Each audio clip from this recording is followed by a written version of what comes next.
Okay.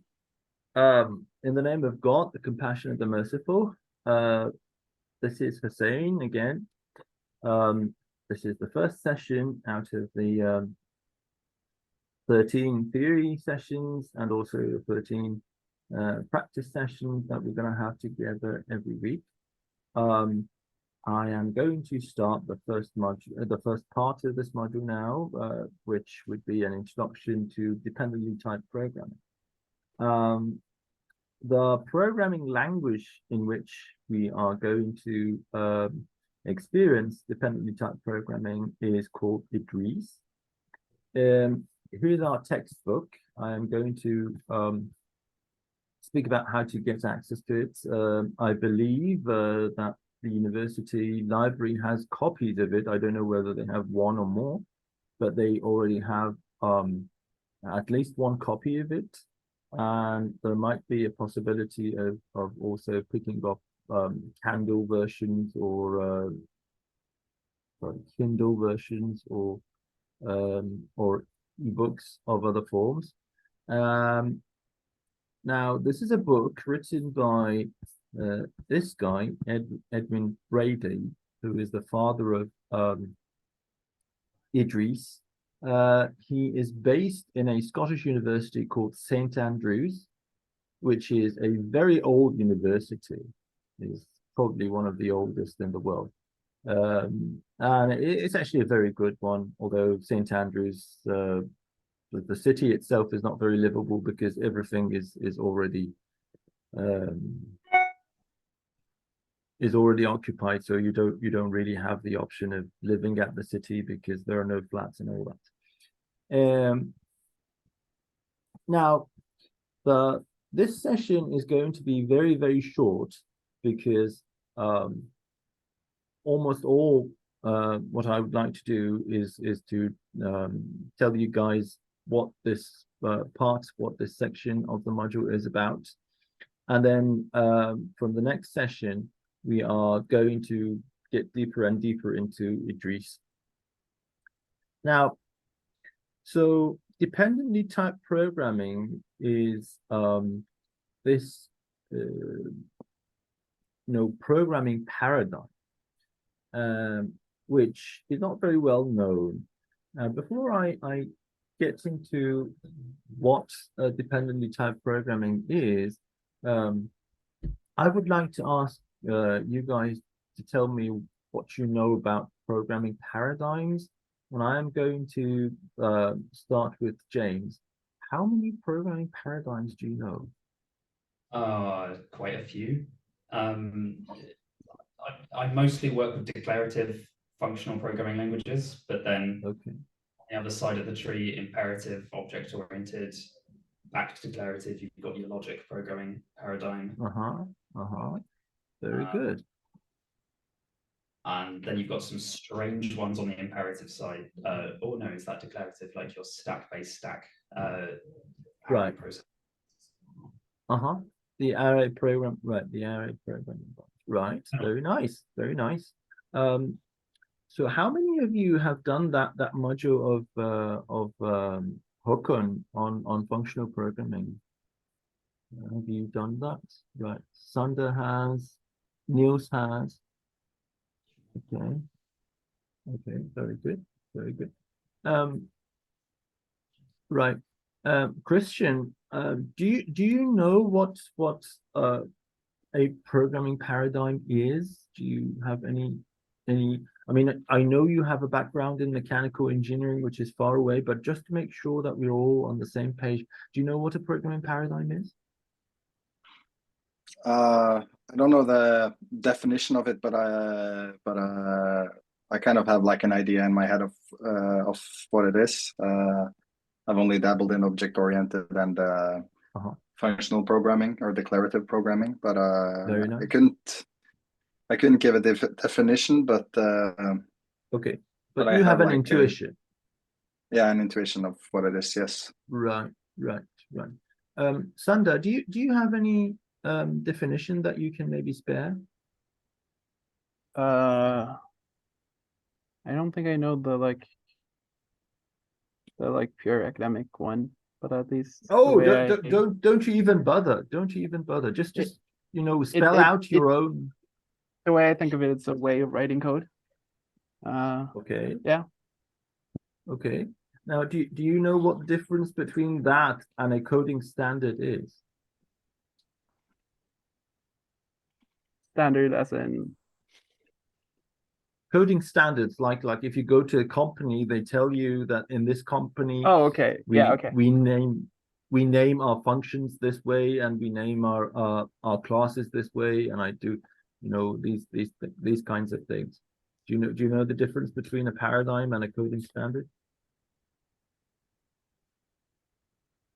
That's fine if you don't. That's fine. Okay. Yeah, not well enough to give a good answer. That's absolutely fine. That's absolutely fine. Now, so please, for your own benefit, have this in mind. Please make a research about programming paradigms and about what they are and what they are not. Now, this is just for yourself to kind of have a better understanding of what's going on and what will be going on in this module. This is not something this is not an assignment that I will ask you to you know, give me the results of. This is just for yourself. Now, when you're ready,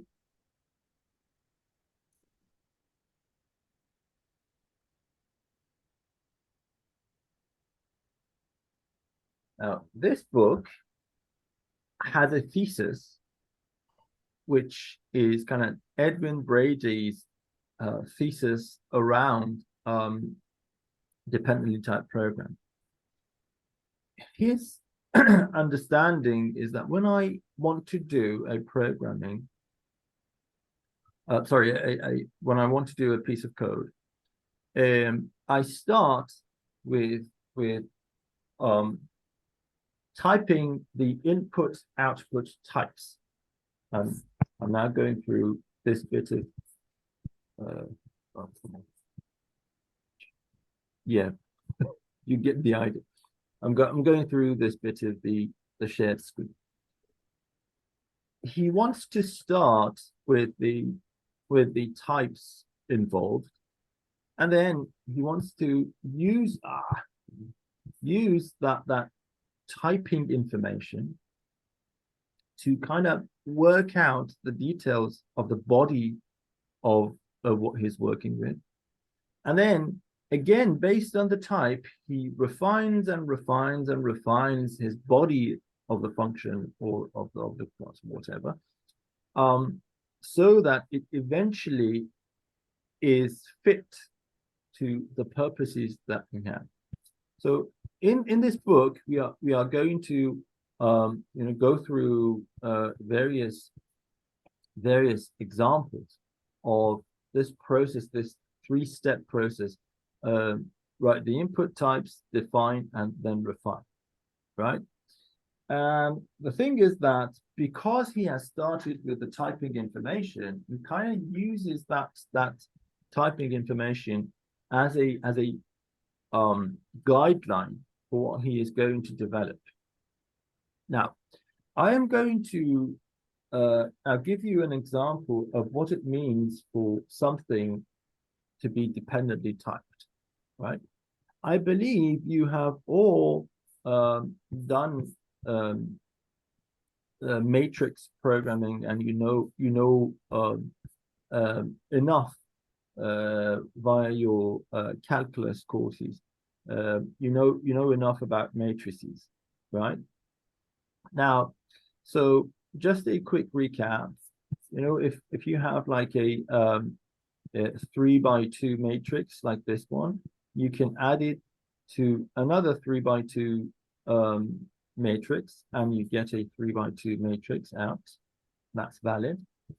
But if you have a 3x2 matrix, you are not allowed to add it. In fact, there is no definition for adding that to a 2x2 matrix.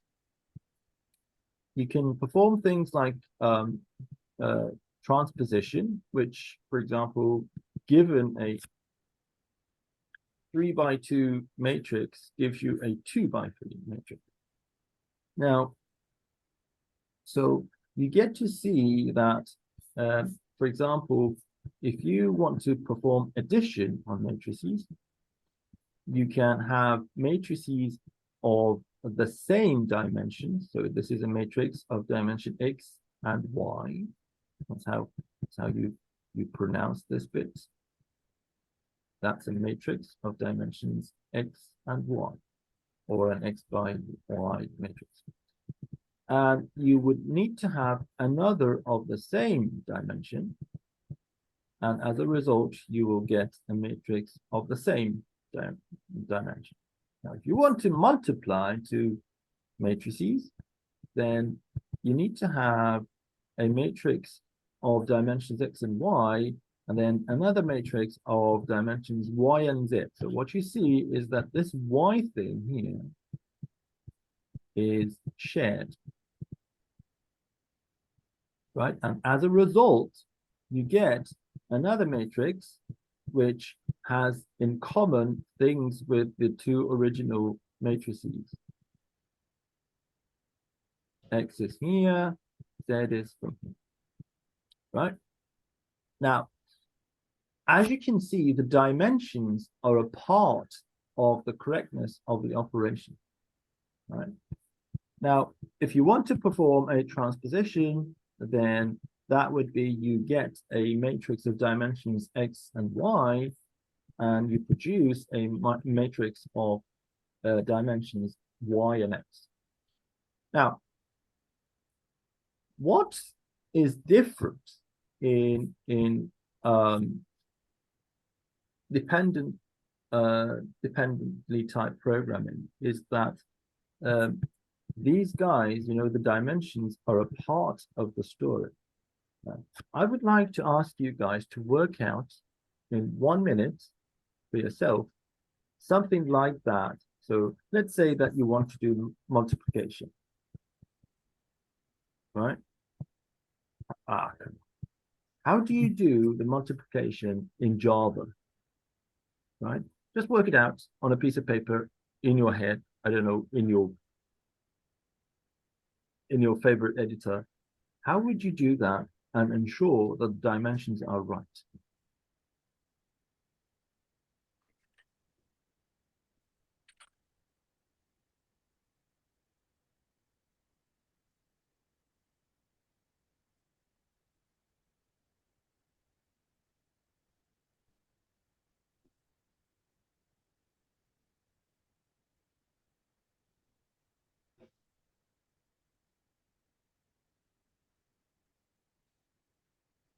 Time is ticking.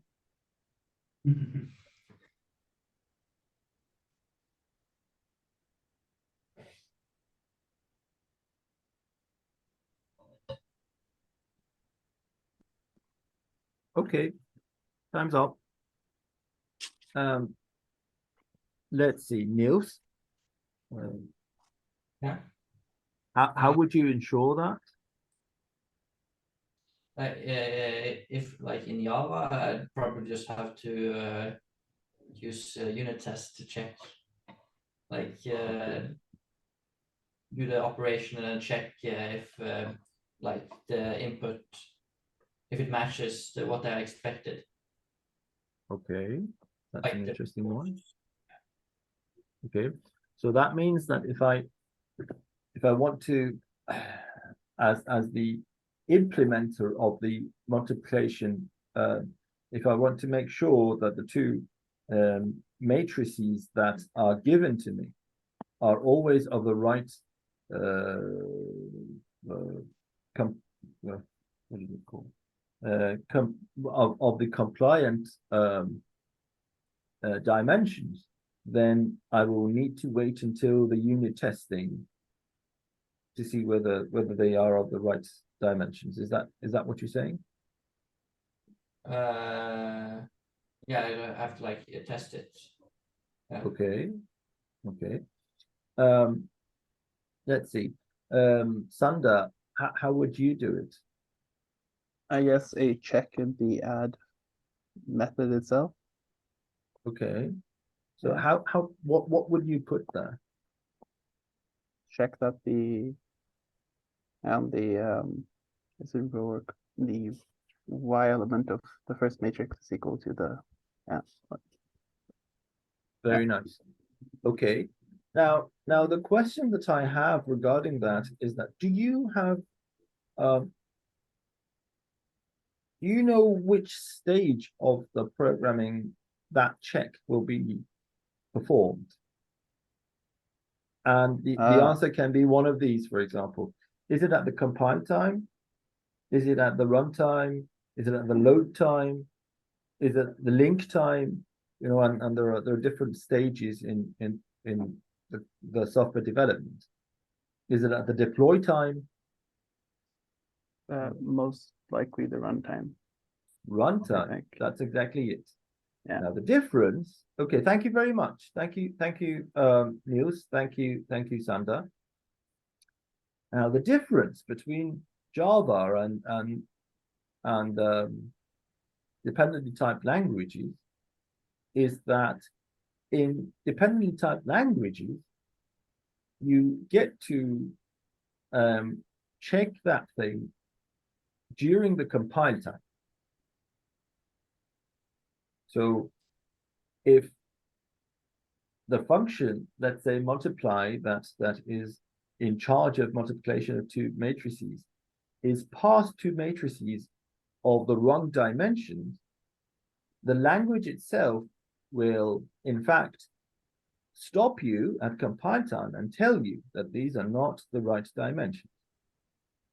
Because the dimensions, which are values, and this is the dependency, the dimensions which are values are a part of the type system, right? That is what really establishes the message of dependently typed programming. We are going to see more examples now in the book, and I'm going to pass you the book soon, or at least tell you how to have it.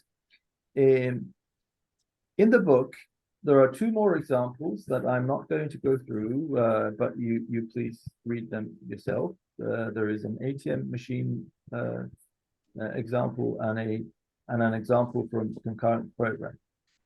Now, so let's see how this definition of what's Edwin Brady calls the TDD process is going to work for the matrix example. So here's three steps of TDD. It's the typing, you get the typing right, then you define a body for it, and then you refine the body according to the typing guideline, right? Now, the way you do that is that, and this is me not still, getting into code. I just want to, give you a taster, right? So you would work out what is called a data type, which you name, for example, matrix. And the matrix data type takes two dimensions. Now, the thing is that these two dimensions are a part of the type of every matrix. And that's the trick. That's the trick. And then you work out the body for the mathematics, the linear algebra, which tells you, which instructs you on how to multiply two matrices.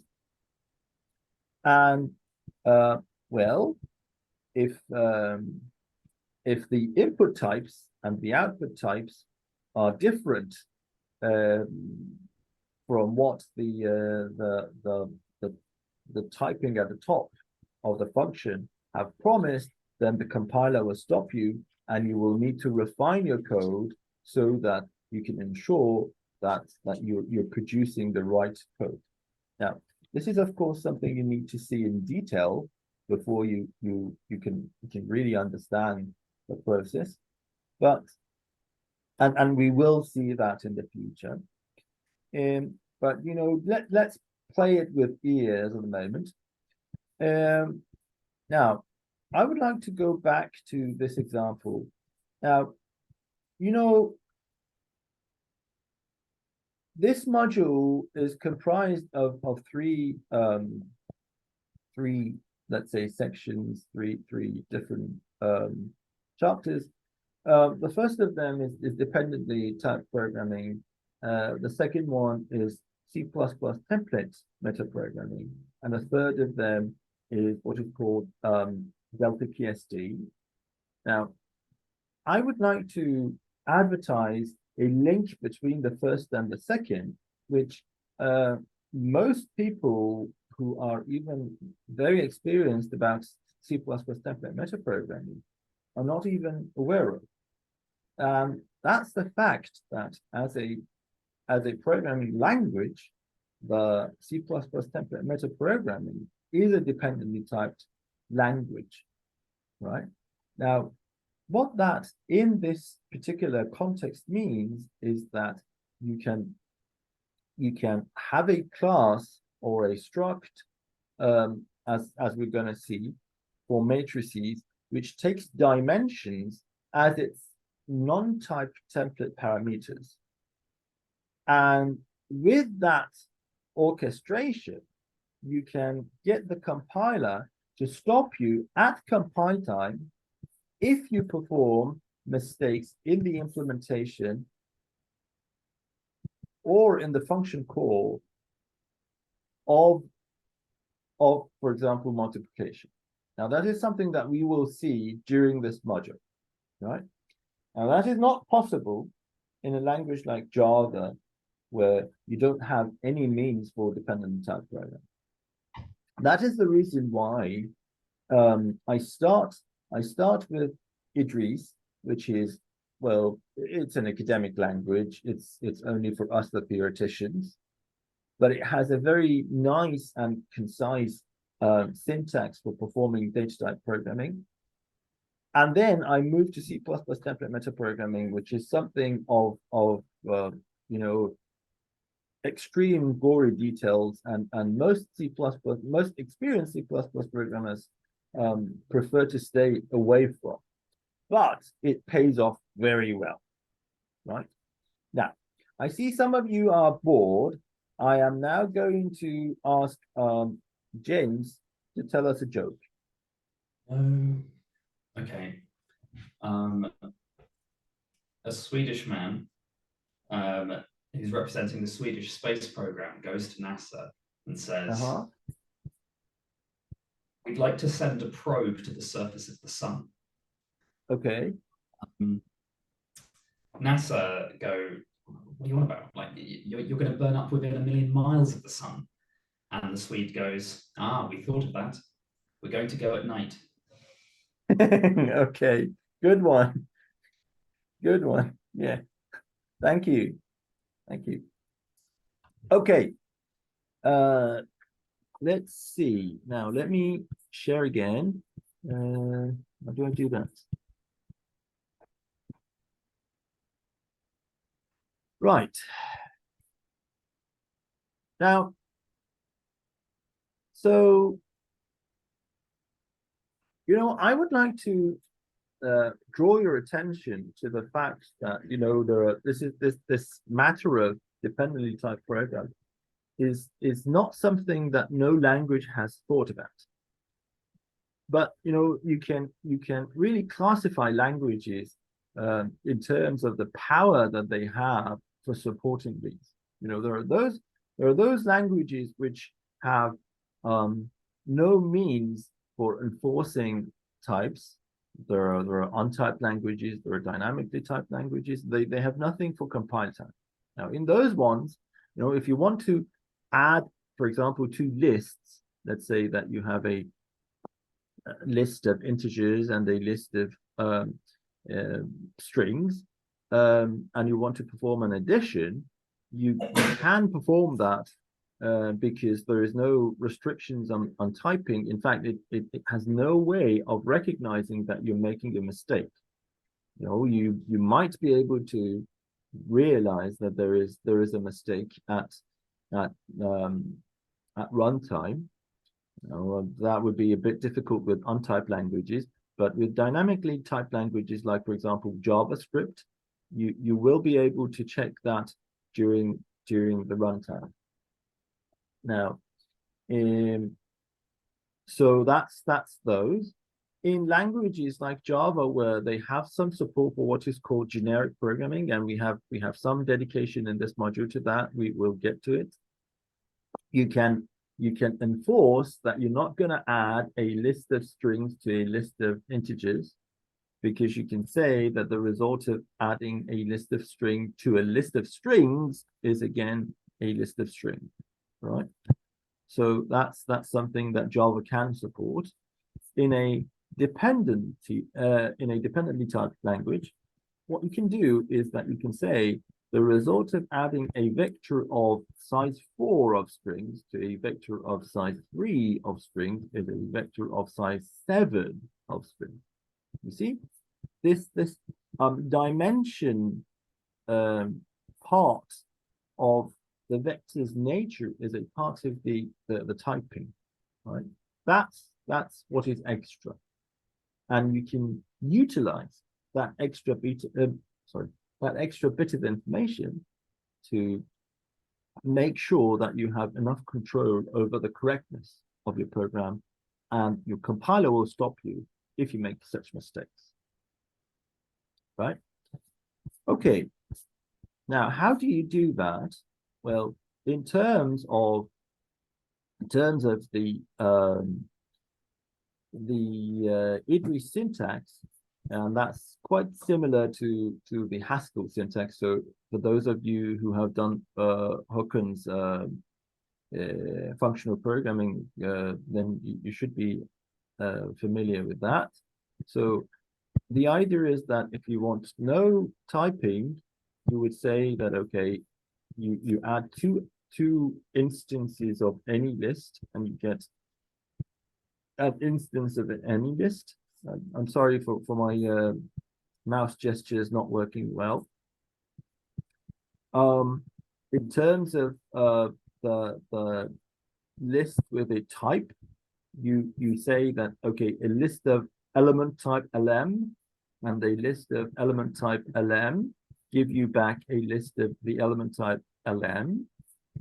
The dependently type vector is more interesting because it says that a vector of dimension n of types LM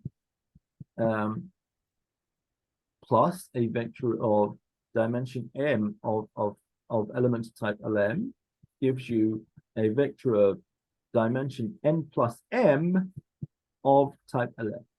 Now this is kind of the signature, the type signature of the function multiplication that you're going to write, and we're going to see that in this module, right? Now, as you can see, you have these variables n and m that you can utilize in the output type, and you get to make this type dependent on the dependencies of the previous things. That's how you link these pieces of information together. And you can do that with a horrible syntax in C++ template meta program. We'll get to that. Let's see. Now the book has quite a lot about certain functional programming concepts. Now let's see. Some of you have already done Hooken's module, so you know what it means to be referential transparent. You know what it means to be pure. But because not everyone knows about them, I'm going to make sure we all have a bit of a taster. So the idea is that, when you're doing purely functional programming, you want your program not to have any state. You want your program to always be a sequence of function applications without any state change, right? Now, a consequence of that is that if you have no states, then you don't have any side effects, which gives you the possibility of reasoning about the code, and thus comes the entire theory of functional programming. It's a bit of mathematics. Whereas when you have, sorry for the noise, this is the bin man. Right, when you have side effects, you can't reason about your code by just looking at the piece of code that is given. You need to have the entire picture and you know, make sure that you know enough about everything that might possibly change the state of your program.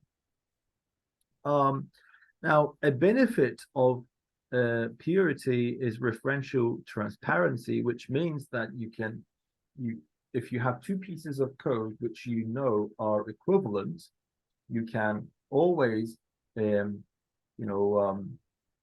take one piece out of its context and replace it with the other one. Now, that in particular is in favor of optimization, because if you know that two pieces of code are equivalent and one of them is by some means faster than the other one, then you are allowed to replace the slower one with the faster one, and you know that by doing that you're not going to change the semantics of your code. Now, time for another joke. Christian, please spare us with your joke. Yes, I'm not sure if it's really a joke as much as it is just a fun fact about Norwegian people, I guess. And so in Norway, we're pretty, we're not very social with strangers, and we don't really talk to strangers that much or say hello or anything like that. But there is one very important exception, and that's when we're hiking in the mountains. So whenever you're hiking in the mountains, you can expect that everyone you walk past will say hello to you or give you a nod or acknowledge you in some way. But on the street, that's not going to happen. That's interesting. Why is that so?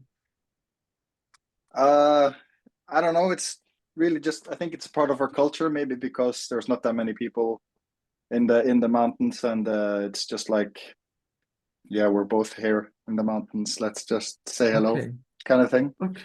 Okay. That's interesting. Okay, well, thank you for teaching me that. Okay. Well, welcome. Now let's see.